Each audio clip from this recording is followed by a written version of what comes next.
Good evening, ladies and gentlemen. Thank you so much for joining us for this special edition of HR Mentorship Learning Series. My name is Oluyemi Adeosun, and tonight we will be having conversations with Kunbi Adeoti around HR and leadership. Note the title is Instructive Conversations, so there are no PowerPoint slides tonight. We'll be sharing thoughts, insights, and leveraging and responding to questions. So you can begin to, for instance, type in your questions in the chat box, and Kumbi is free to cherry pick to respond to the ones that strike her the most, and will optimize our time together. I may also ask her questions, and I may also respond. And of course, people on the call too are also free to raise their hands to respond to questions and comments. But do me one favor. Don't say like somebody said.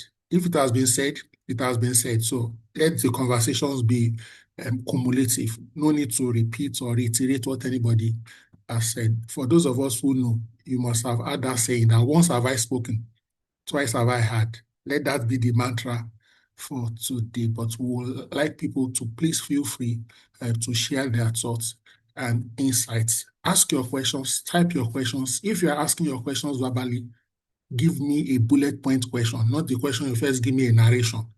We understand where you are coming from and we understand where you are going. Believe me, test us with 5 questions and you will come to a conclusion that what I'm saying is actually very valid. But to start this session today, I will intentionally like to read the profile of our guest, our very special guest. And I'd like us to listen with rapt attention. Let me see if I can even project the profile from. Okay, all right. Please confirm you can see the PDF documents I'm projecting. I'm projecting it intentionally so that you can also read it. You know, there is value when you look at text by yourself. So Mokumbi Adeoti, you can see some of the certifications, qualification shares. Let me mention a few. She has a master's in business administration. She's a fellow Chartered Institute of Personnel Management, associate Nigerian Institute Training and Development, global practitioner human resources, senior professional human resource international, senior human resource management, SCP, CXAC, and so on and so forth. Kunbi is a highly accomplished strategic HR and business leader with over 25 years of experience driving transformation across startups, multinationals, and large conglomerates in sub-Saharan Africa. She has a proven track record in building future-ready organizations through restructuring, mergers and acquisition, digital transformation, and leadership development. Currently, she serves as the Chief People Officer at Leadway Group, where she oversees human resources and customer experience across 11 entities. 11 entities, including Leadway Assurance, Leadway Hotels, Leadway Capital and Trust, Leadway Asset Management, Leadway Properties, Leadway Via, Leadway IARD, Ankara Services in Côte d'Ivoire, Leadway Health, and Leadway Pension. Under her leadership, Leadway has achieved measurable impact through improved workforce capabilities, stronger employee engagement, and sustained growth in Net Promoter Score, and including customer satisfaction score, directly contributing to revenue performance. She has also managed large people budgets, executed complex HR transitions, and fostered a culture of learning, innovation, and performance. Proud to Leadway, she had worked in prestigious organizations including Standard Chartered Bank, Alcatel Lucent, Airtel Networks, Zain Nigeria, Celtel Nigeria, V-Mobile, Econet Wireless, where she played critical roles in HR strategy, governance, customer service management, organizational transformation, supporting functions such as transaction banking, wealth management, and so on and so forth. Prior to this, she also worked with the boutique consulting firms. Beyond her corporate leadership, Kunbi is deeply engaged in governance and thought leadership. She serves as an independent non-executive director on several boards, including Leadway Health, and she's a management board member of Pitts's Life and Leadership Institute. Ladies and gentlemen, she's a member of the HR Forbes Council, the European Mentorship and Coaching Council, a member of Society for Corporate Governance and Institute of Directors. She has served on CIPM Strategic Planning and Implementation Committee and as an elected council member. She's a multiple award recipient. She was recognized as Peak Performing Woman of the Year in both the year 2023 and the year 2024. She is an active contributor to professional bodies, including the Society for Human Resource Management, SHRIM, and is a licensed HR practitioner locally and globally. She frequently speaks on leadership, HR strategy, and career development, and has been recognized for her contributions to advancing HR practice in Africa. Through our mentoring academy, Kunbi Adeoti Mentoring Academy, Kunbi has dedicated herself to activating, accelerating, and amplifying the potentials of emerging leaders, further demonstrating her commitment to talent development and social impact. Ladies and gentlemen, I'm excited, delighted, elated, privileged to present to us tonight for conversations with Kunbi Adeoti on HR mentorship around HR and leadership. Ladies and gentlemen, I have read many profiles in my life. You can testify. Even if we limit it to HR mentorship, we have 592 webinars. That's 592 times. There is no word or sentence on this profile that is AI generated. It is artisans. This is not packaging. This is not branding. You can feel it. It's tangible. Kunbi, I know you are super humble. While I was reading your profile, what were some of the thoughts that crossed your mind? You need to unmute one. I'm coming on.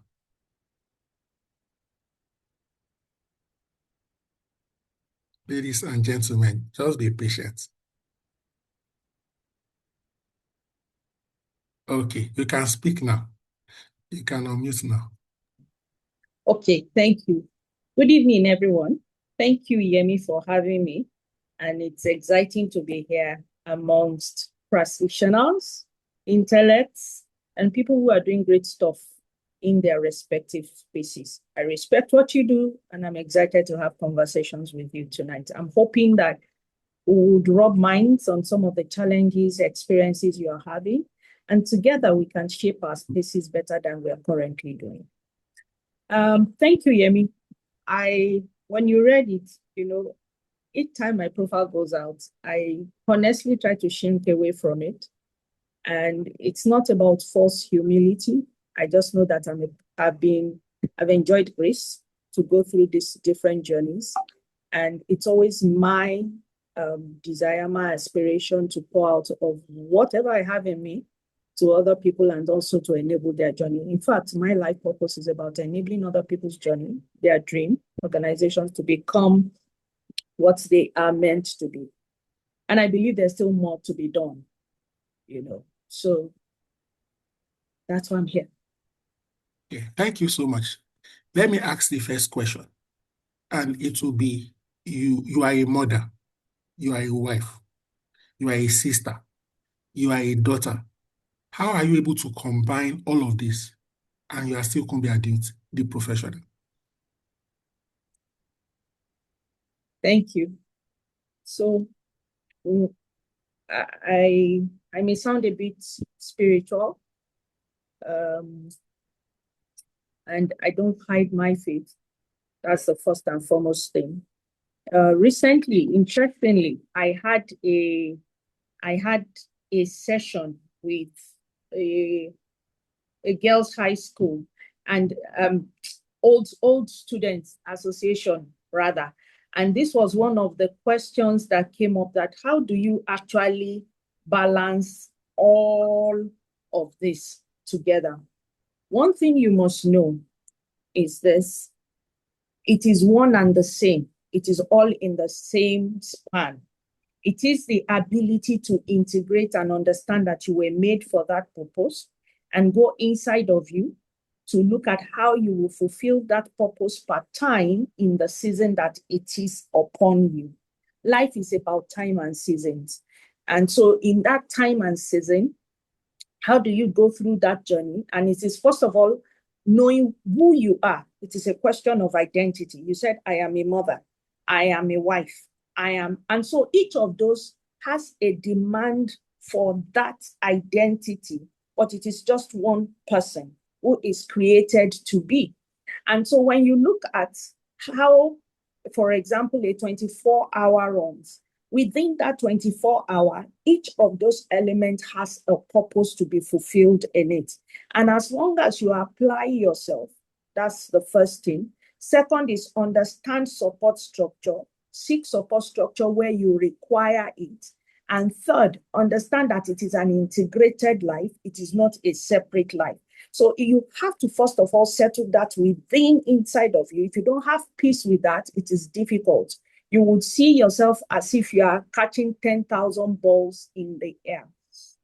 One of the things I learned on the very immediate, as I started to have children, is hold conversations also with my family and help them to understand the demands of work, the demands, how we can all structure together. So that's why I said it's an integrated thing. So everyone understands. My husband understands when I need support, when to come in, and I know how to schedule and look into my day and make a run for it. For example, when my children were much younger, I'm what you would nearly call an empty nester. The youngest of my child is in SS2. She's in a boarding school. So, and the other ones are much senior. They're university and out of university kind of situation. So what you would find when they were younger is that we used to hold conversation. Mommy needs to do 1, 2, 3, 4. This is the time. And so I have that time. Sundays, for example, that time I used to go for fourth service. And in the morning, what I do is my bonding time. I make their hair. I would sit down and make their hair, and we gist about everything. So while I'm fixing something, I am bonding with them. I also dedicate July, August. Once they are on long vacation, I am on vacation at that time. And that is our time to travel, go around. Travel is not necessarily outside of Nigeria. We've gone to Ikogosi, we've gone to IITA, we've gone to... So there are secluded spaces where I just know it's the private time, it's the connection time as well. And then there are the times and the evenings that you would find that it's about my husband. So there's either grandma in the house or something, or they're in a friend's house. And it's that Friday night, we're out, we're doing dinner, so it is all along the spectrum, but it's the ability to integrate and not understand that it's a separate life. And I would say this: as long as your spouse is your friend, in friendship, you would get things done. It will be a shared role, not a burden on you. Thank you. Thank you so much. That was quite instructive. I know in the next few days, and already about now, we've entered the International Women's Day. So let me quickly ask that question. Least we are accused of not touching that at all. I would like to ask, over the years, what has changed with respect to women in professional, and what advice would you have for a woman who is in HR in 2026? Thank you. I always refer to this. There was a McKinsey report on women and how getting women equipped in terms of skills, capacity, actually changes the course of a nation. What has changed is, first and foremost, there is more awareness of women, for an awareness from the men perspective. there is a shift from women being a tool and a tool of procreation, a tool of house management, to an intellectual partner that can deliver value. And how do I know this? In the last 10 years, if you look at corporate boards, if you look at executive levels, and then go down to management level, significantly, the ratio of men to women has changed completely. And you would see more advocacy around that because a lot of giant strides, organizations who have put a lot into women development are beginning to see nearly 3 times their revenue ratios where women lead and women are in charge. And that is saying something because for women, statistically and by research, you find that organizations that permit women stay longer, are more loyal, even though there is a consciousness of, on the part of the women, wanting more to do just so that they could prove that they can do as much as the men. And so you see that that is already shifting, and you see that there is less exclusivity. So meetings are not scheduled at hours that takes the women out. It's not going to be on the golf course at 10 p.m. when they know that the woman has to be at home, and most times trying to manage up and after a long day, so there's significantly a whole lot more. And there's, like I said, awareness. Even the International Women's Day has created more awareness. We're beginning to see that if you empower a woman, you actually empower a nation. And so from the banking sector, there are regulatory implications to that effect. It's the same thing has happened in the multi-sector that I have operate. You now see that boards, there's a mandate to include women in boards and necessarily accelerate their growth. So you see a lot of organizations not only putting a requirement on male to female ratio at the executive level, but you equally see that there are programs that are curated deliberately, intentionally for women. So women in leadership programs, you will see financial inclusion programs, products are now being designed to ensure that there is direct focus on the women, because there is more understanding of the fact that if you empower the woman, you empower the nation. And that will significantly shift our GDP. The more we focus on it and be intentional about the development of women. And so there are cultural nuances that are, yes, underlying cultural nuances that are shifting. Thank you.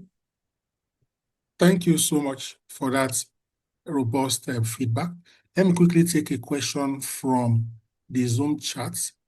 And Okay. the question I'll take here is, when you began your professional career, did you ever imagine you would get to this height in the HR field? Yes. Life is about purpose, and in your purpose, you must have a vision. I wanted to be a reference point in HR. I saw the future, a picture of the future, but I wasn't exactly sure of the journey that would get me there. And one of the things that I did as I began to realize my passion, I started off, so I did customer care. I worked as a research assistant, but one thing that that permeated that entire experience was the fact that I loved to get knowledge. I loved to enable people with the knowledge I have received, and I love to see their life shift significantly based on that knowledge. So 3 core pillars. And the more I did that, the more I realized that I wanted to do that for organizations, because not only from the individual perspective, how do we get the people who come in and then they understand the goals, the direction of the organization, and then how do they become a fit, both behaviorally and technically, and then shifting and making the goal of the organization come to pass. And so I found alignment in that. And one of the things that I did was to look around. So yes, you will see my certification with Lighthearted. I actually started something off with NIM. I never completed it. I have CIBN. I actually passed the first 2 level exams at CIBN because I have I wanted to start the journey in banking initially. And then I left that. As I got more into the space, I then looked at GPHR as far back as 2007, 2006, and it wasn't common in this space. I'm going to use this opportunity to celebrate Chizoba Mojeku, because at that time I reached out to her and I really wanted to know. I was interested in what she was doing, organizational development. Remember, I said I wanted to work and look at how people are processed. So it's about the triple of people, process, and systems, and how it shifts the organization. And so with a lot that I was doing at that time, and then my research capability skills, I found out about her and I tried to reach out to her. And she mentioned GPHR. And at the same time, Jubril Saba and I then registered to do the exam. Jubril passed. I didn't. I failed it. I failed. So let nobody be shocked. Have I failed in my life? Yes. And please remember, failure is an event. Failure never defines you, except you choose for it to define you. It doesn't have to. And I met with people like Tomini Yoni at the time, and they were at the echelon of CIPM. I had conversations, and I actually started to work also with CIPM back then. So I looked at the GPHR and I said to myself, this thing, two things can either happen. Either because I fail, I drop it, I walk away, or I conquer it. You know, in Yoruba language, we say something. You know, if the thing can't speak, I'm the one that speaks. I'm the one that is human. Why would you conquer me? And that was the challenge I took. And that was the first trip that took me to Canada in life. My husband called my sister-in-law. I also want to celebrate Ejine and Zoribe.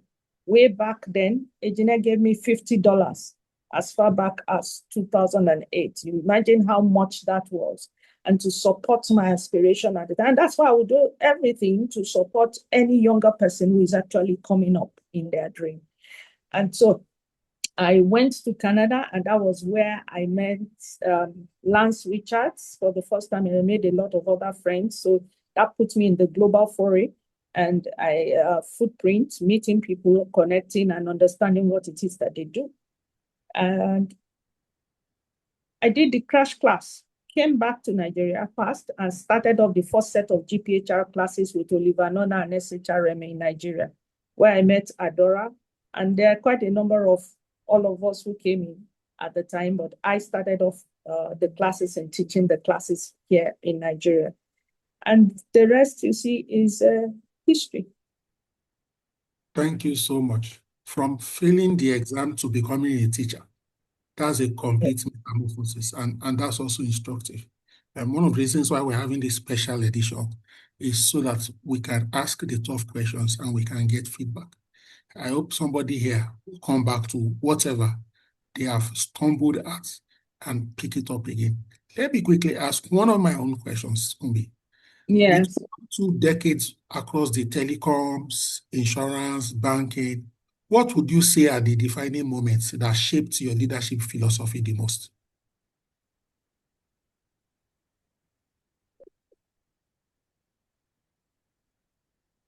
Interesting you asked. Every point of reflection is always the toughest of challenges. So I've come to learn to embrace challenge, not run away from them. Don't jettison them. In fact, pray for them. Because you not only build character, you build resilience, you build the muscles, and you build incredible knowledge that is required for the next phase of your life. And that has been my story completely throughout my journey. Almost every impossible task, the minute I complete it, something new, a new chapter opens that defines everything that I have had to do. So, for example, back in the days of EcoNet, we then needed to, first of all, there were loads of recruitment that we needed to do at the time. We were getting people into the contact center. We needed to design assessment, design a lot of things. It was humongous because there was an expansion program. I didn't do this alone, coupled with a few other people. but it significantly changed things, brought what we did to limelight, and brought the potential and the capacity that we carried. That shifted things. Back again, when there was going to be the transition from Zain to Airtel, many things happened. As a matter of fact, I was pregnant for my last daughter at the time, and I was told to go and work on a project for 16 African countries, and evaluation, skills evaluation stuff. And it was just job evaluation across 16 African countries, something I hadn't done before. And I said, why? They said, because we were told you had the capacity to do it. And that's because once you've been tenacity, you embrace what you've never done before. So for me, I would say to anyone here, first of all, say, yes, I can do it, then go back to go and learn how to do it.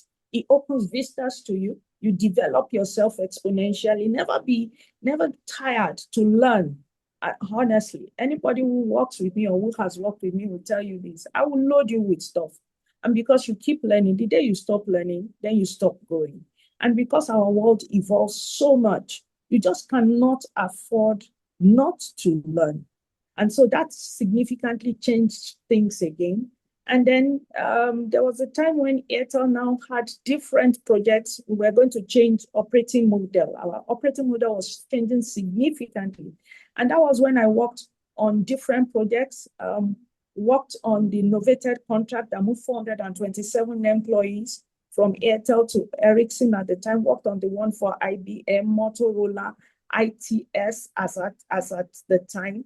And that, of course, opened different things for me to be able to do across partnerships within the telco and even outside of telco again. And in the end, even when I moved into Alcatel-Lucent, there were many things that I had to do. So, for example, working on a certification program and internship that we work with Unilag training engineers and providing, in fact, we created a full lab at the time that Alcatel-Lucent supplied and ensured that we were developing people's traits that became a pathway, into the workforce. Beyond even that, there was the engineering certification program across the different operating entities where Alcatel was all over the world. That was always a big deal, and getting into that space. So at every point in time, when I got into Leadway again, I had never done anything hotel, had to relook, restructure, and because we had to bring down the whole building, we were going to rebuild because we felt it was old. And how do you manage that entire project end to end, keep the employees? So I had to look at stratification of employees. How do we manage them, integrate them into other businesses so that we can sustain their employment, spending the time when we rebuild, and then we can bring them back. And there are many projects, significant projects across like that. So for example, when we were going into the Francophone country, it was an acquisition. How do you go into a Francophone country, conduct an acquisition with zero litigation? If you understand what I mean, that's a big deal. Never done that, but embrace it. Get all the information that you require. Look at the stakeholder map. Who are the people that I need to work with? Who needs to know? How do I engage? What kind of change plan do I create? What kind of communication plan? How do you keep it going? And so there have been many, many, many. Recently, we had a major acquisition of PAL, a pension alliance, that takes the average assets under management to over 3 trillion naira. And managing that also is something, it's a big deal. And so it keeps coming. I would say that the points of inflection in my life and on my journey has been to embrace the big projects, take them on, work on them, and make a success of them. Excellence is not a mantra. It is something we live and we show in our actions. Wow. Wow. Very, very insightful. Thank you so much for sharing. I got more than I requested for you. Technically responded to 3 possible follow-up questions. Nevertheless, my next question is, you have led HR transformations across multiple industries. What key leadership capabilities helped you navigate diverse environments? Okay. So I'll speak to one of the things that, even if you've not done DPHR, you must know these things. One is to recognize. We call it 3 R's.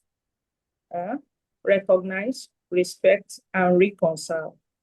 And that is because you will deal with diverse cultures, whether even within Nigeria, there are diverse cultures. Outside Nigeria, multiple projects that I've had to deal with, different time zones, dealing with different sides. So first thing is recognize that your perspective is not everybody's perspective. That is standard. And recognize that the way and the approach they do things is totally different from what you have always known. So you would need to recognize. The second part of that is respect. Respect everyone that you have to work with. Respect their perspective. And the third, because it is, you can't necessarily change it, but can we work together? Because I respect what you think. That then starts to bring collaboration. That then starts to bring alignment. And then that then starts to, when you have alignment, you have clarity. And the third dimension of that is then realign yourself once you understand those three. So I'll start with that. But what is really critical for you, or absolutely in dealing in all of this, number one is be a person of integrity. And integrity speaks. It speaks so loud even when you don't open your mouth. The second is be excellent. Stand for what is appropriate. Excellence does not have any other way to define it. It is excellence. The third is diligence. If we need to do it, stand up, get up, and do it to time. Do it at the right place, at the right time, for the right purpose. And I would say that fourth is be competent. You can't be diligent and honestly not be competent. That's my belief. That's what makes diligence. You've just got to be competent. What skills do you require? What knowledge do you require? Get it. Just get it. And I always tell people something. If I don't know anything, I'm not ashamed to ask you. Why? It's not going to be written on my forehead as I'm walking on the road. No, the minute I know it, I have gained, I have accelerated from ignorance to the point where I can use it and I can deliver value. And so I would say those are the things that I have utilized. And lastly, if you have all of these things, you will be emotionally intelligent. You must be able to read the room, understand the temperature of the room, know when to take it a decibel lower and take it a decibel higher.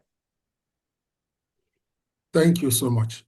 Know how to take it a decibel higher or a decibel lower. I would like to take a question from my brother Adeboye here.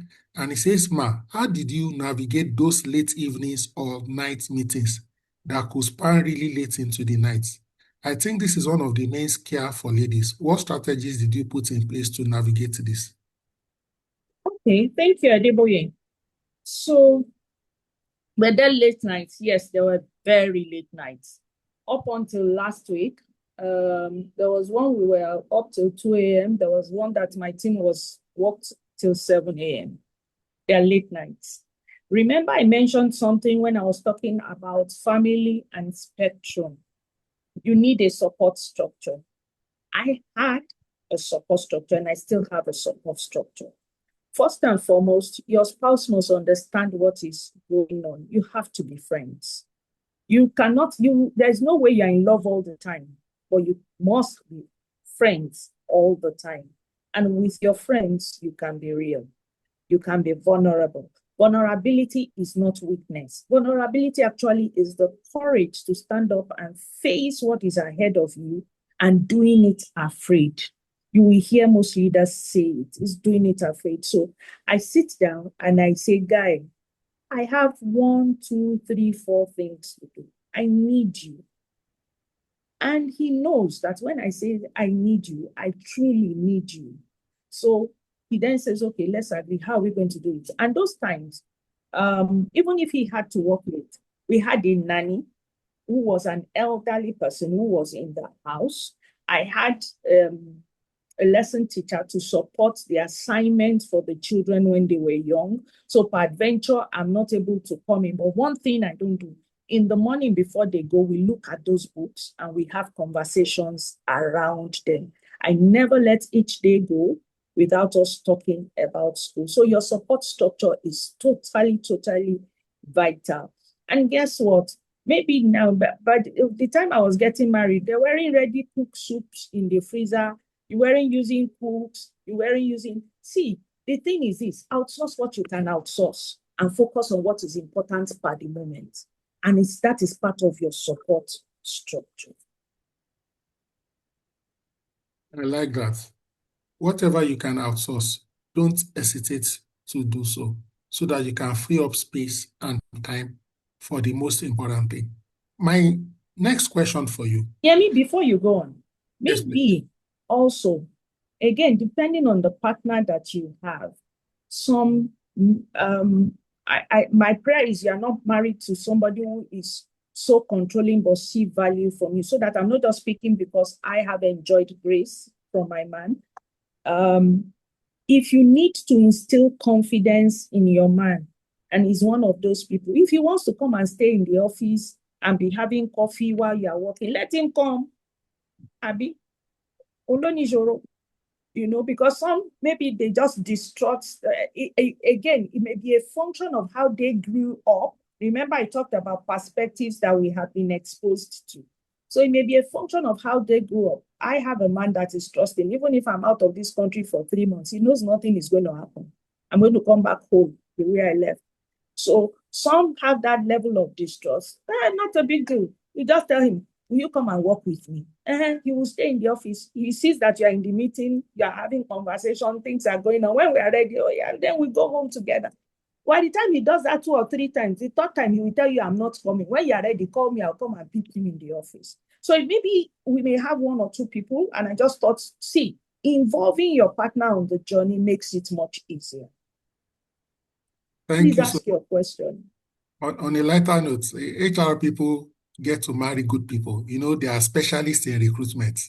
So hopefully they translate they translated that value to husband or wife recruitment too. Okay. They know the competencies to watch out for, and they deploy appropriate interview techniques, assessments. Correct. On a lighter so note. There's no pure. No, there's no recruitment error. This is a special recruitment, so they use assessment centers. And psychometric tools too. Okay. If you don't get it, ladies and gentlemen, forget about it. All work and no play makes Jack a dull boy. My third question, when I say my third question, I mean my own questions. I've asked 5 or 6 today. So many HR professionals struggle to transition from operational HR to strategic HR. In your opinion and in your experience, what mindset shift is required to make that leap?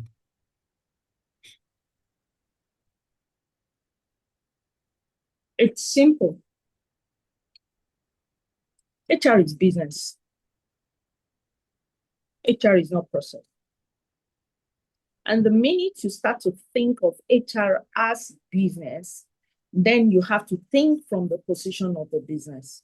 You got to wear the heart of the business. And that means that you must go sit with business leaders and ask. First, you have to understand the business. How do we generate revenue in this business? If you're unclear on that, you can add, there's no value you can add. Let me not lie to you. You must understand how your business generates. When I came into Leadway, I hadn't done insurance before. I went to Chartered Institute of Finance, Insurance and Financial Management, CIFM, along the Express. I have an agency certificate. I am an insurance agent. I can sell insurance. So often you will see me put stuff on my status on insurance. Yeah. I may not be deep technically, but I can sell insurance. I understand the process. In fact, let me not say I may not be deep technically. I understand the process. I understand what goes into every bit of it by the time I hold conversation with you. So again, you must understand how the business makes money. If it is a hotel business, I can tell you. The trusteeship business, I can tell you. If it is trusteeship, everybody will die one day. We always say Tanveku, but today, last week, 3 days ago, how many people have gone? So if we know that is a fact, then how do we deal with it as we acquire assets? So those little things are things that, you know what, you must understand every business that you work with, understand how money comes in, understand the value creation within the business. If you understand the value creation, you start to understand the skills, the competencies, the tools that are required. And once you understand that, you start to understand the kind of people that the business needs to move that business forward. And so you are able to sit with the business, understand the bottlenecks, analyze, dissect, and shift the thinking. So that way, you are actually in a proactive mood, thinking as the business owner and wearing the business hat and say, what is the people agenda that will deliver this business? And that shifts your thinking completely. But if you don't do that, you would always just think, okay, you are waiting for the line manager to come to you. I need 10 people. You're not even asking, why do you need 10 people? Okay, what will they be doing? This is what they will be doing. You rush to the market. You don't even look at it from the cost perspective. Okay, so are these short-term requirements? Are these long-term requirements? How does this drive the business? Critical questions you're not asking. And so they would always just see you from that operational. So the thing is this, you just have to be business minded. You have to get into the business, translate the business requirements onto, you then move from the business requirement to translate it to people requirements. And you must be able to show how every bum on seat is generating the required revenue for that business, and subsequently how growth will happen in the business through the people that you have brought in.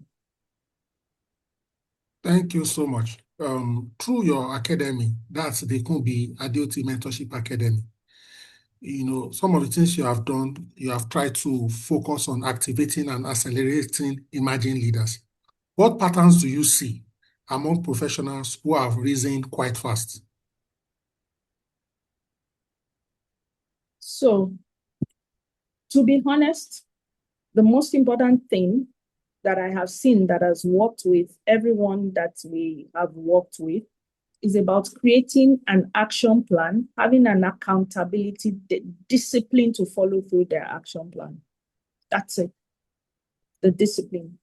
Taking your life the same way you're building a house. You don't joke with the foundation. You know the foundation will sustain the building. So what do I need at this point or as foundation? And as you build, what do you need? And then when you start to get to the point of roofing, you start to think legacy. How do I help another person to build? So, but in all of that, there is an architectural plan. An engineer will stick strictly to the architectural plan so that the ultimate design looks like what it was designed to be. And so that's what I would say. Have a plan for your life. Understand the limiting factors that you're experiencing. And most times, limiting factors are experiences that were born out of our childhood trauma. Most often, things you never recognized were there, labels you were given, names or perspectives that you were disposed to. So I'll give an example. I always use this example in some of the classes that I do.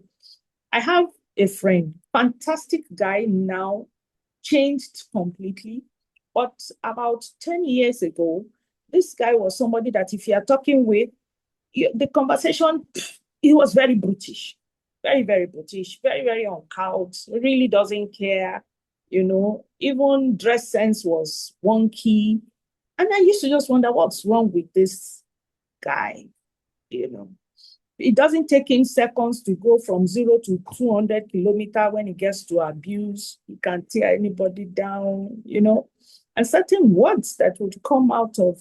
In fact, he doesn't understand personal distance, even when talking to you in terms of even having a simple conversation. It was later that I started to just dig. I just said, tell me about your childhood. It was Kunbi. And then lo and behold, I found out that the guy grew up, his formative years were in the barracks. So no wonder he was almost nearly, and then with more talking, more coaching, more mentorship, he becoming self-aware, understands what drives him. all of that started to change. He started to realize that the way he was coming across is not the way he really wanted to come across. He wanted a better polished version. And today he's that. He's a PhD holder. He would hold a conversation smooth with panels sitting in the room of intellect, you know. So really and truly, he just decided that I'm going to change. This is going to be my new plan for my life. And he worked and he was diligent to it. So again, it's a function of what you want to see. You can't build a house that you don't have the 3D. What is your 3D today? And then create what will get you there. Thank you so much. Thank you so much. My next question is slightly on a lighter note, but again, Okay. it has to be balanced. Okay. Can you recall one or two or three funny moments, really hilarious moments you have encountered on your job as HR? Hilarious. Yes, funny, as in maybe in an interview, maybe with an employee, you know. That's how I do. Maybe I'm too serious. Maybe I'm too serious. I remember it was funny, but I remember when I first got into Midway, I was holding and I was holding an interview with a young person, and the entire body language. So I asked her. She just blurted out that I don't think I can work here. All of you are too old. I busted out laughing. I said, Mugbe. I said, including me. I said, I'm sorry, man. I don't know. Maybe you look different, but honestly, and we all started laughing. So I had to, of course, help her to understand that that's why we're being intentional. We're creating different tracks of getting younger people.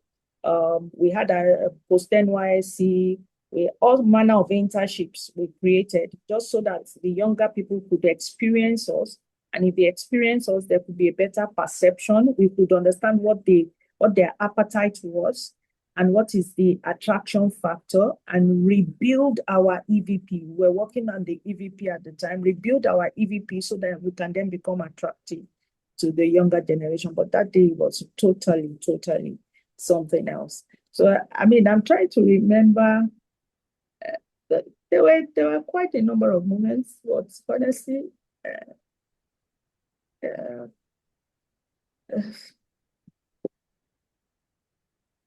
also the other one that I also remember is I left my seat to sit amongst my colleagues and my team members. So I just buried my head, and a number of senior people, I think one, they came, they looked, they didn't see me, they walked. And so they were just like, ha, ha.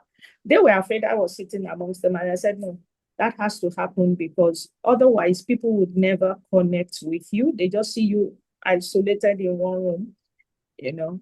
So I think she was a new person and she just walked up and she was just talking. And, everybody around sort of froze. And she just was herself. And I responded to all her questions and what. Later, when she found out, she came back to come and say, I'm sorry. I said, sorry about what? We were just asking your question. And it was good, you know. There are quite a number of other ones, honestly. Thank you. I think those two is quite hilarious. And the good thing is they're also learning moments and insights. Yes. Because from this last funny episode, that's an opportunity for someone to say, you don't have to sit on a high horse every time. Sometimes go to the front, go to the floor. You will hear things that will also help you do things better. Let me quickly take one question from Abuja. My sister Leticia, she says that what's the one thing employees at every level can do right now to accelerate their career growth that maybe many people are not doing? Understand what is key and priority to your growth at this point in time in your respective organization and focus on it like anything else. Self-development is essential. One of the things that I have noticed in this environment, when the organization is not paying for your training, people don't go. They don't spend money on themselves.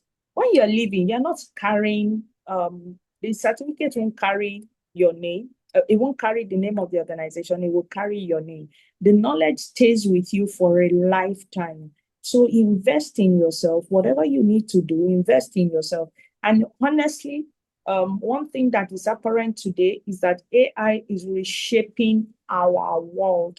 It's reshaping our world in ways we have not even, that we are yet to comprehend. Today, I think, you were the one who put it on the group. Yeah.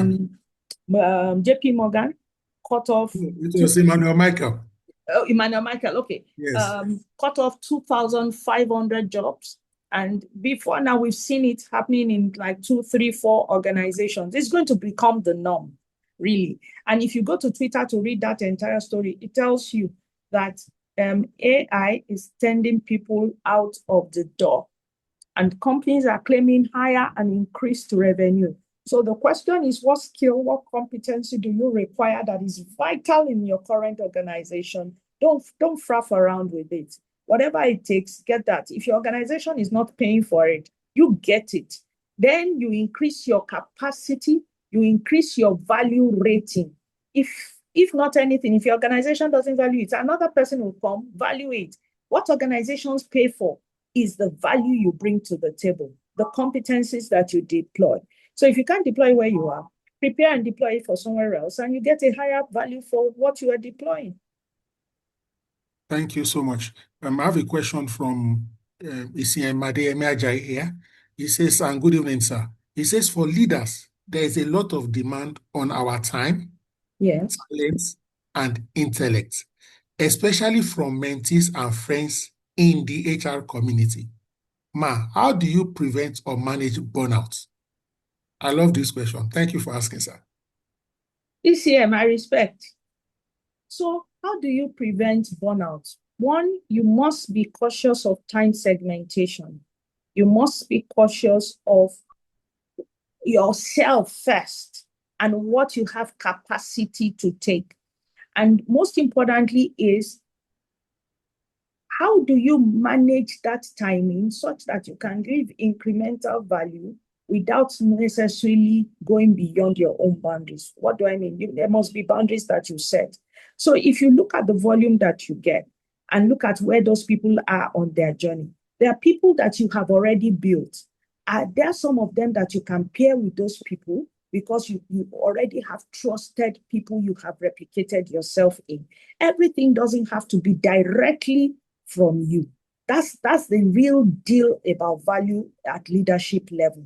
That's why you have truly, that is what mentorship is. You are replicating value in someone else. And if the person has grown, can that person be partnered with that person?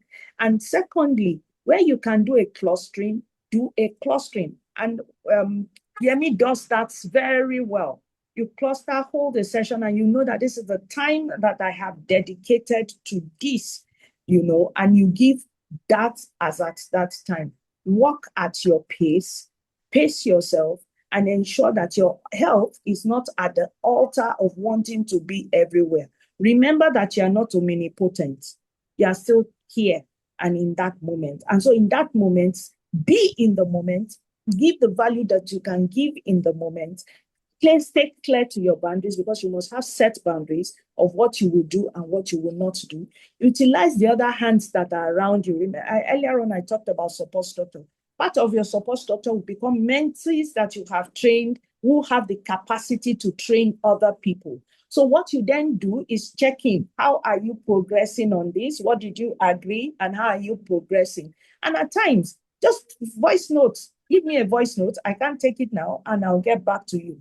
But what most mentees need is to know that there is a connection. They can reach out and they can get guidance. And people who waste your time, by the second meeting with the person, you already know that they are in for wasting time. Please don't waste time also in cutting them off very, very quickly. Mentorship is expensive. Like you rightly said, it takes your time. It takes everything inside of you. So you must set boundaries so that you don't get burnout in it. Your health must be priority first. You can't give what you don't have. Thank you so much. I think the last question I'll take from the floor before I'll take comments and contributions. Don't forget, this is a conversation. So after now, we'll take contributions from the people. Note, not questions, contributions. Um, the question here is from my brother, Adebo. He says, Ma, when it comes to male allies in championing women inclusion in management, what would you describe as things we are doing well and you're happy about? And what would you encourage us to keep up with and things you would like the men to start doing more of? I am taking that question because of the International Women's Day season. Okay, so male allies, what are you doing well? I see a number of male allies who do specific write-ups. I see a lot of male allies who celebrate women deliberately. I see a lot of male allies who put rewards and recognition in their system as part of their process.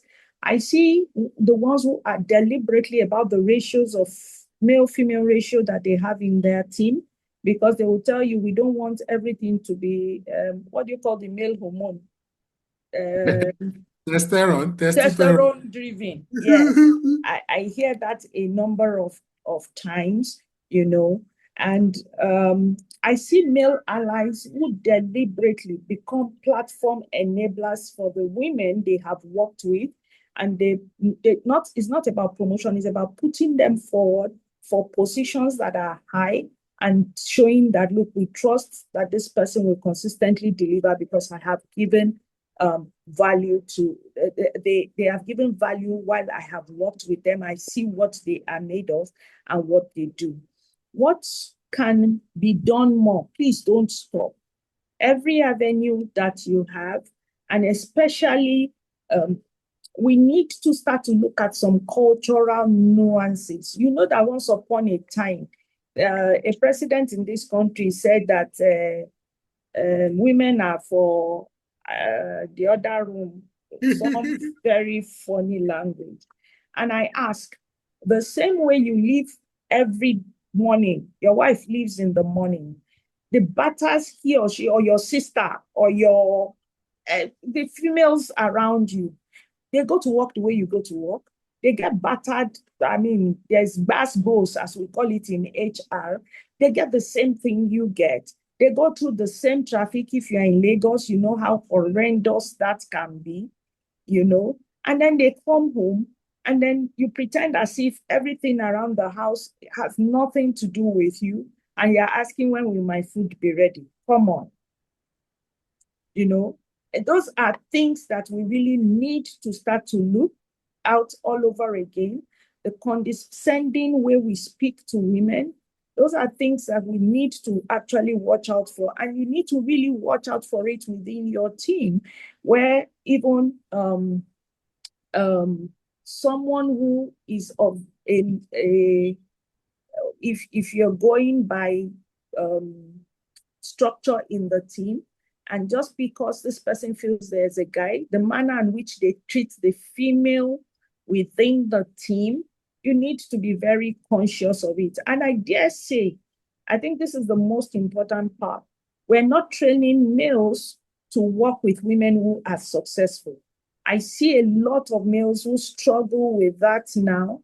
You know, because of the cultural construct, we need to relook all of this again and begin to understand that everybody can fly. The sky is large enough, and we can collaborate to create bigger versions of one another.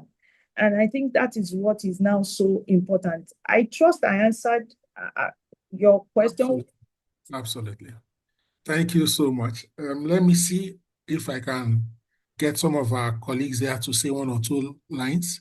Ajoke Omotayo, would you like to say something? Omolara Onikpede, Rita Babalola Adeyemi Ajayi, ECM, would you like to say something? If you don't mind, can unmute and say something. Anyone who would like to say something quickly, please raise your hands. We have a few more I minutes. see a question from Sylvia. Please go ahead and respond, ma. She asked that, well, Sylvia, I presume, is usually a female name. I don't want to commit any blunder. It says, how do one balance motherhood with an accelerating career? I don't know when you joined, but I talked about support structure. Let me also say that one of the support structure, we created diaper divas within my organization, women who are within that space. Find women who are within that space. Number one, it is therapeutic when you're sharing experiences with people who are within the stage of life, and you will learn little things from them. Let me give you an example. And that has grown with me. One is I bulk shop when I'm shopping for the house. That depressurizes this is not in the house, that is not in the house. It can destabilize you anytime, especially when you have kids. So bulk shop as much as possible. And at times I understand the constraint of money. At times, so those times were the times where we used to do adjust so that you can collect a lot of money, a susu in some other clients, and that way, if there's cooperative in your organization, please take advantage of it, or your estate, or because their cooperative is licensed by Lagos State now, and so you have different groups who can do that. Please take advantage of it. Do bulk shopping. The second thing I used to do in that bulk shopping, I buy a lot of pepper and whatever. I blend, I boil, and I put in the freezer. And so I fry meat, I put or fish, whatever, I put in bulk also in the freezer. Why? So that if I get home, if you are putting everything together, because it's already pre-cooked, in quote, in less than 10 minutes, you have everything ready. You're not under pressure again to manage. And honestly, when feeding and basic needs get away from it, the rest are minimized. When it gets to the babies and the children, I used daycare. My children started going to daycare at 3 months because I couldn't totally entrust at that time with the nannies that I had. And I always do checks for all my nannies. I've had somebody with hepatitis B, I've had with HIV. So please always do tests before anybody gets into your house. It's pre-employment test, the same way UHR practitioners do for the organization. Please do before you bring anybody into your home, if you mitigate risk at that level. And so I was taking the child to daycare. And what did I do? During lunch hour, then bikes were permitted. I would take a bike, I go and breastfeed, and I spend the 1 hour with the child, and then I come back. So the bonding that I talked about was also there. And then after work, you have they will always give you like a 1 hour time span between when you close and when you come and pick your child before you pay for late fees. Utilize that factor as well. And so I did all of that to enable me manage as at the time, when I was still having, when my kids were small. And then if you have group of mothers that, you can partner with, you are paying their nanny. There were friends, I paid their nanny for the weekend. So my daughter is there. I need to quickly go do something and my husband is not around. I drop the child, pay the nanny as well. And they are all having fun playing. The nanny is happy to make extra money. They are home in a safe environment.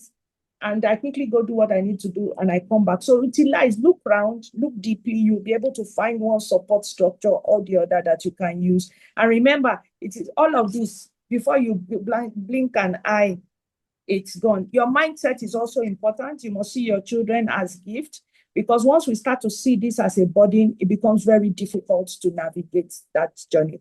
I used to travel with 3 children outside this country. I never thought of it. Somebody said you must be mad. I said no, because I look forward to it. I look forward to the bonding. So it makes the journey much easier. And guess what? We started to train ourselves on how to move our luggage, how to move within airports, how to move even in shops and all of those. I never used all those leech or nonsense that people use though. No, but we had a great time with it. So your mindset is also important. Thank you. Thank you so much. Before we take Leticia, okay, let's quickly take Adeyemi Ajayi, then we'll take Leticia. Okay. Thank you so much, Sir Oluyemi. I really appreciate this session. It's been wonderful and valuable. Thank you, ma'am, for those wonderful insights. Something that stood out to me from what you shared is the importance of having a support system. whether that's a spouse or a mentee or even a mentor.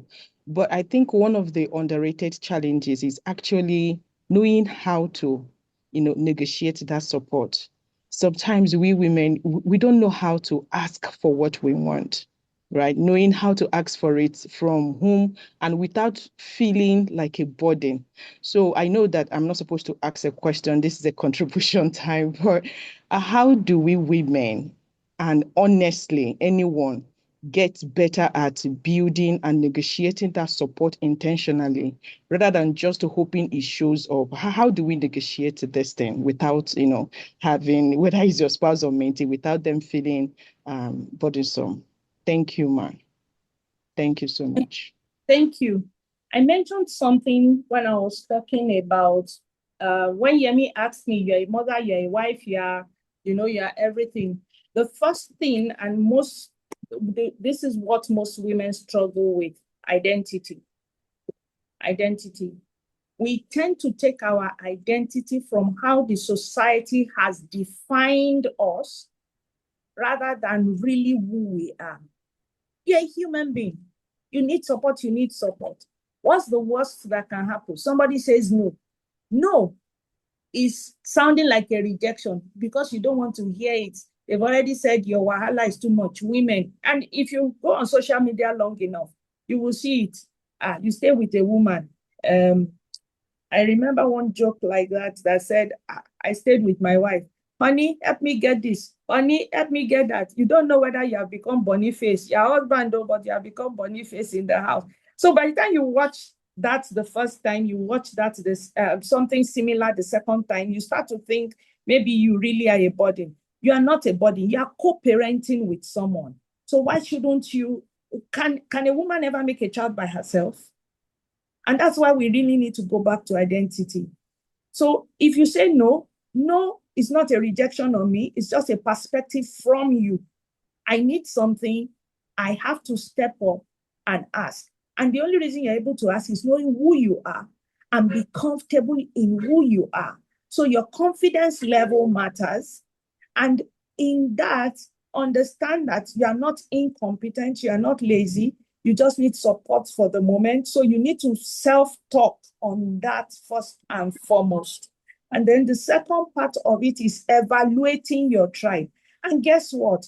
Because we are also spirit beings navigating the heart and having an earthly experience, you always know which friends have value and the ones who don't.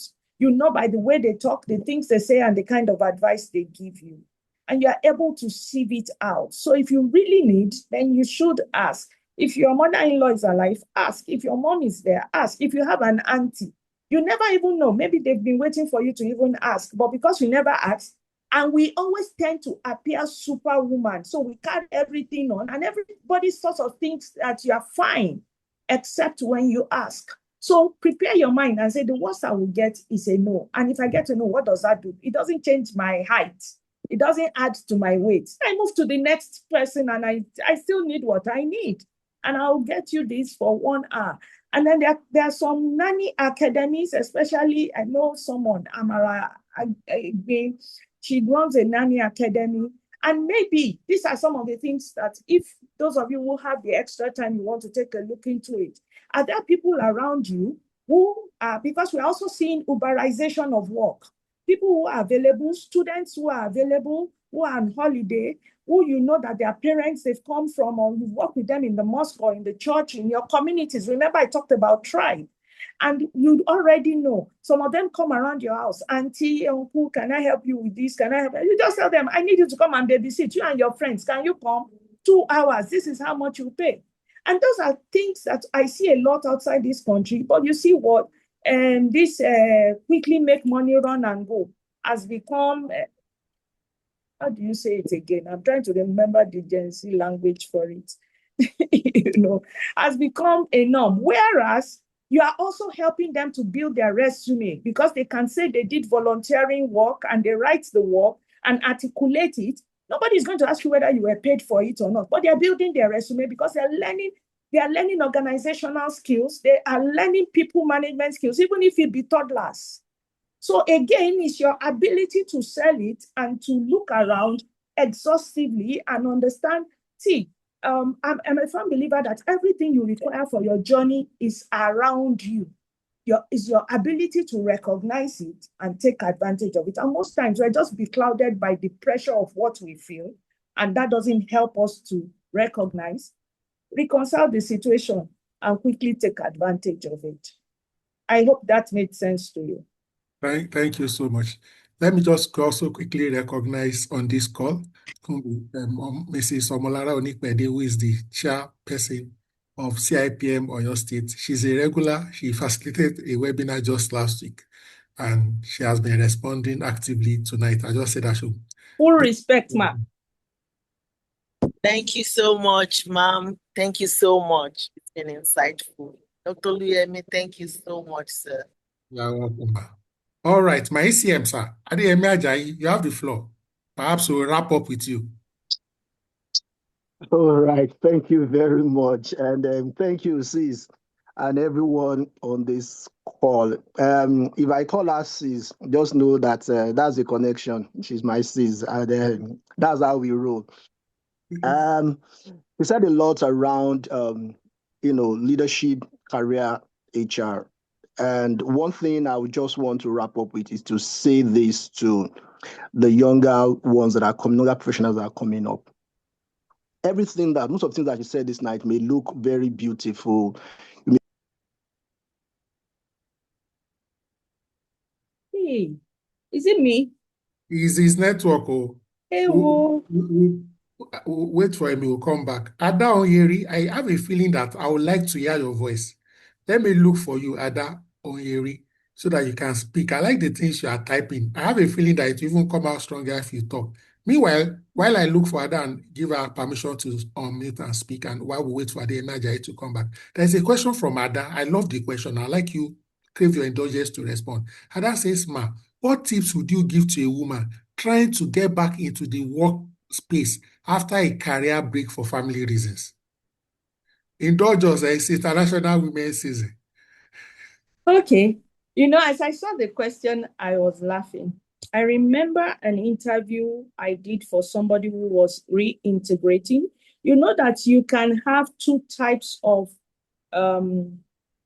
resume. You can have a chronological resume that looks at time, and you can have the resume that is skill-based resume that looks at your competencies and does not focus. It de-emphasizes the flow of time. This is the best for somebody who is trying to integrate back into the workforce. And that kind of resume, much after, I think I have old copies of those resumes that I've done, I can share with Yemi, and Yemi can share with you. And you would see that those resumes actually focus more on skills. They focus on capacities that have been developed, and it will just summarize the roles that have been done before. So really and truly, it helps an ATS system to then scan for skills and capacities that the person has. So let me go to the typical example. I remember a mom who was trying to get back into work. And so she took I think it was a 3-year break. Well, how did she feel that 3-year break? So she gave us the two types of resume, the chronology. But what did she put? She put herself as a, I'm trying to remember the word that she used. It was more like a house program manager that she utilized. And she spoke to her organizational capacities and how she was managing a budget that the husband gave her. It was incredible. I had not seen anything like that. And the way she described her 9 to 5. If you needed somebody who was coming into a project environment, honestly, you will not dispute it. Because really, what is it? Triple constraints, resource time. Abby, she was actually managing that as a mother. And by the time, she spoke about health management, she spoke about looking at the resources, the timing, We all sat on the panel and we were looking at her. We didn't have a choice but to take her on. So where am I going? One, the ability to articulate what you're doing and articulate it to meet the requirements that the organization meets as at the time is absolutely essential, you know. And that is what it is. What skills did you pick up? That, and in HR, we always use that language, transferable skills. And so it is your ability to transfer those period of time that you took a break from the office and transfer the skills that you gain back into the office and state how you can add incremental value. Honestly, it's about selling yourself, seeing yourself as a brand, think of yourself as a brand, and sell yourself as a brand. Thank you so much. Thank you. I love these responses. It's like you kept the best wine for the later period. Sorry, the network took me out. Yes, sorry, the network took me out. Let me just quickly wrap up my thought. I was going to speak to the fact that a lot of, us on the call may be looking at everything that she has said today, like, oh, maybe she was lucky, maybe because she worked in some great organizations and all of those things. It's very important for us to understand the principle of deferred gratification and learning to do the work. You must wait for the appropriate time. It takes time to build all the things that you've had that talk about today. You had that talk about over 2 decades. A lot of people that you see, they didn't just wake up and get to the point where they are. And that's why you must take time to have the depth. If you want to build a skyscraper, the higher the house will go is determined by the depth, the foundation. So at your first, the early career stage, take time to build your muscle, like we'll call it. Build your muscle, build your bones, okay? So that when it's time, you will have enough foundation to carry the load. And more importantly, build the right connection. We always say that your net worth is determined by your network. Build the right connection. Be at the right places at the right time. Don't waste your time. We are also in an era of multi-skilling. Organizations now, they want to reduce their head counts, their FTE numbers, but they want people that can do as many things as possible in one and just pay for that. So you must be able to attract a lot of value to yourself by multi-skilling. Have different skills. You are HR, nothing stops you from also having some digital skills, content creation and all of that. So that as HR, you're also working with the marketing team as a content creator. So that the company doesn't need to go and hire a content creator. You are being paid also for dual roles. So it's a time when companies are trying to have people who could carry on different roles, with multiple skills within the organization. And through job enlargement, they earn more money. So don't worry about the fact that you need to pay to get a learning, you need to pay to get a house, you need to pay. You may not be able to outsource because of the money at the early stage of your career. But again, too, understand that you need to have that conversation of sitting down. Learn to choose the right partner from the onset. Somebody who can believe in your dream, and somebody who can work with you, and somebody who will not be jealous of you. And you yourself, too. Can you be that person, too, who is ready to also be able to provide that support? Don't look for what you yourself cannot give. It's okay to say that you want the man to do X, Y, Z, but you too as a woman, are you able to manage yourself and manage the success when it comes?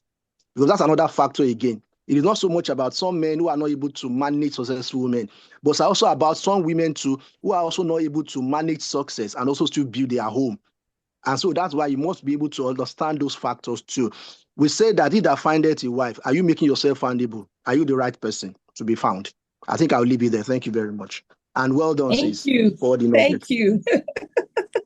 Thank you. Really, I should sound a note of warning, like Yemi said. When we're talking about you, first you must be friendly, and how, in case you have a jealous spouse and all the things we talked about growing your parent. The thing also is this: you must be vested in the growth of your spouse as well. You can't ask for someone to be what you are not willing to be.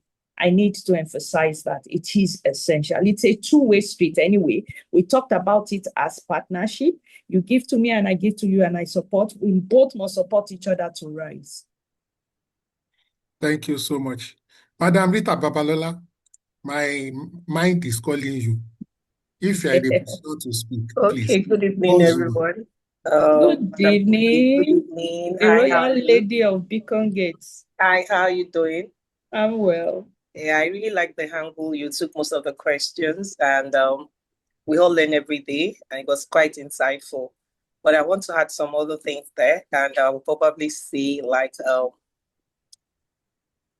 let everyone learn to be the CEO of their brand.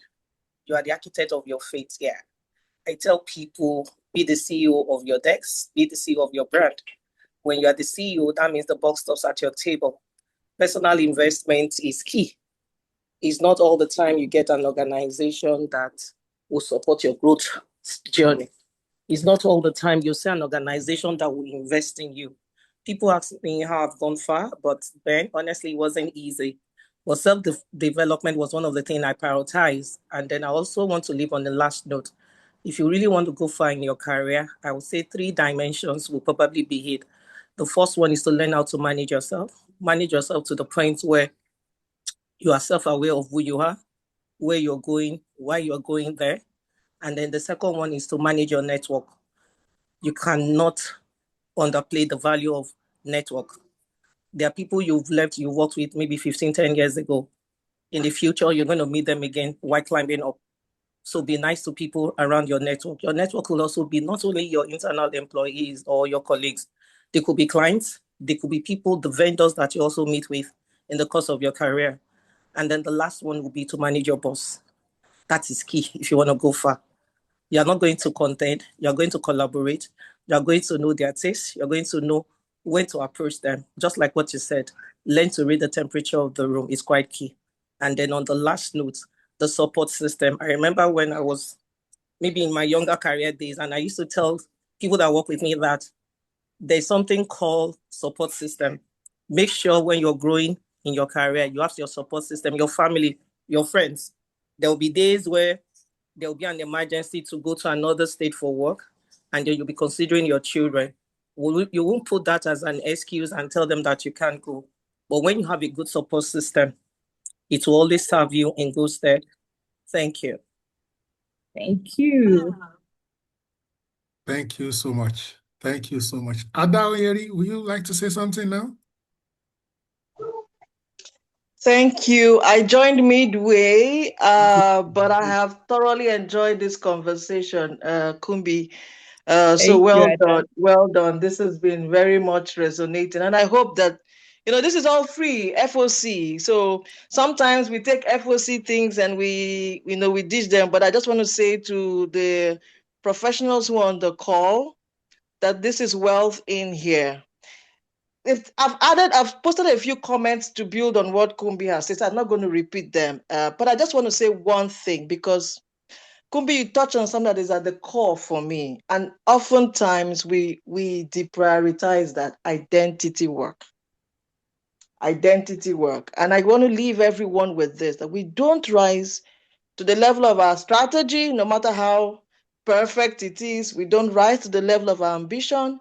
We rise only to the level of our identity. So oftentimes people forget to do that identity work and they're busy chasing strategy, chasing, performance. But we've got to sit in and discuss with ourselves, who am I and who am I becoming?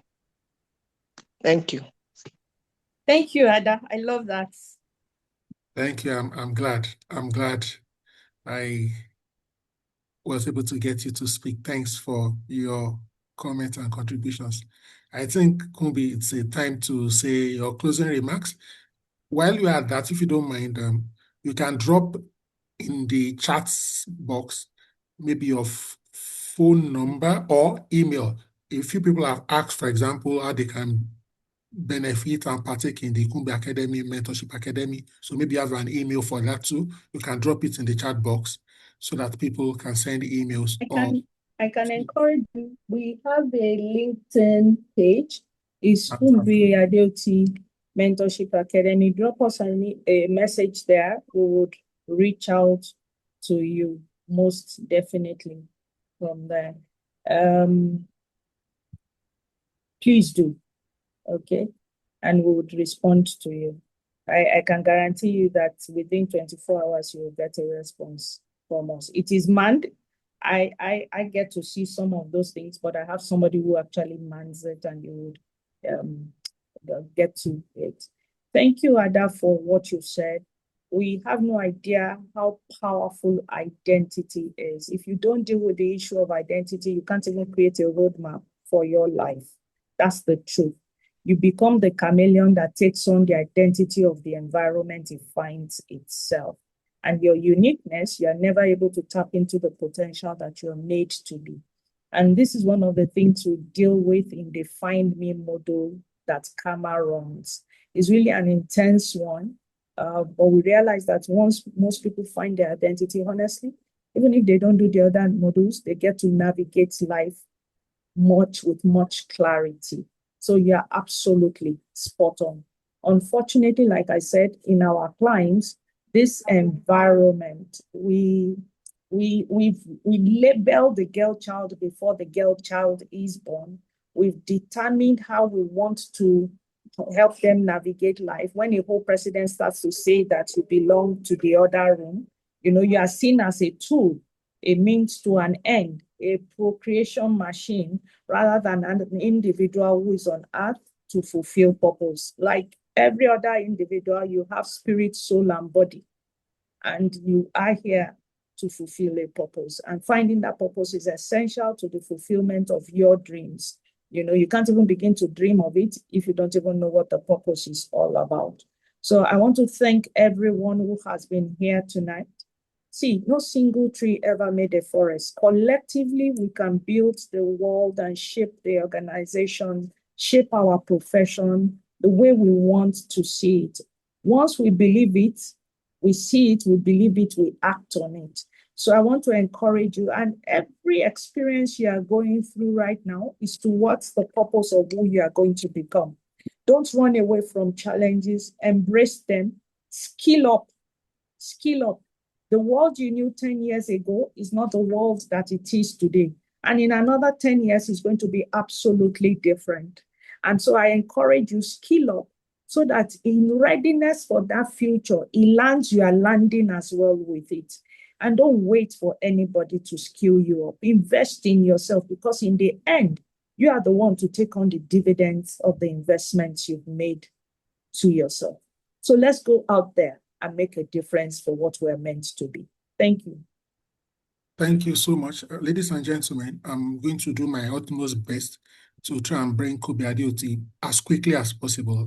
In the next few weeks, if you can have multiple sessions like this, I will take advantage. The notice may come short because sometimes she may not know she'll be available. And let me also say here that this one was very short. Very short, but I'm happy you were able to pull it through. I'm also going to reach out to people like Adeoti Ajayi. This is join us. Spontaneous. So either you come on your own, you are the guest, conversations with Adeoti Ajayi, or we can do conversations with Kunbi Adeoti and Adeoti Ajayi. And of course, my sister Omolara Onikpede, my sister Rita Babalola. If I not mention your name and you want a conversation with us, please reach out to me, even at short notice. We are available. I must say, as I wrap up, that, madam, this has not only been, for me, I'm speaking as a person, as a professional, this has not only been informative, it has also been therapeutic. It almost looked like we just finished fellowship. If you don't get it, forget about it. Ladies and gentlemen, thank you so much for joining us tonight. Please, thank you all for having me. Yes, Eshego. Thank you so much. Everyone, thanks for joining. Love you all. Thank you. Leticia Mubana, Ajoke Omotayo, Adeyemi Ajayi, Adahun Yeri. Thank you, Rita Babalola, and every other person. Thank you. Avitos Adeboye, thank you. Everyone that asked questions, drop comments. Amara, thank you. Mary, thank you. Everyone, thank you. Thank you so much. Yemi? Uju Somto, thank you, my sister. Thank you. Eshego. We'll talk offline. Please. Thanks, everyone. Celeste. Thank you, Yemi. Thank you. Well done. Thank you, sir. Well done. Yeah.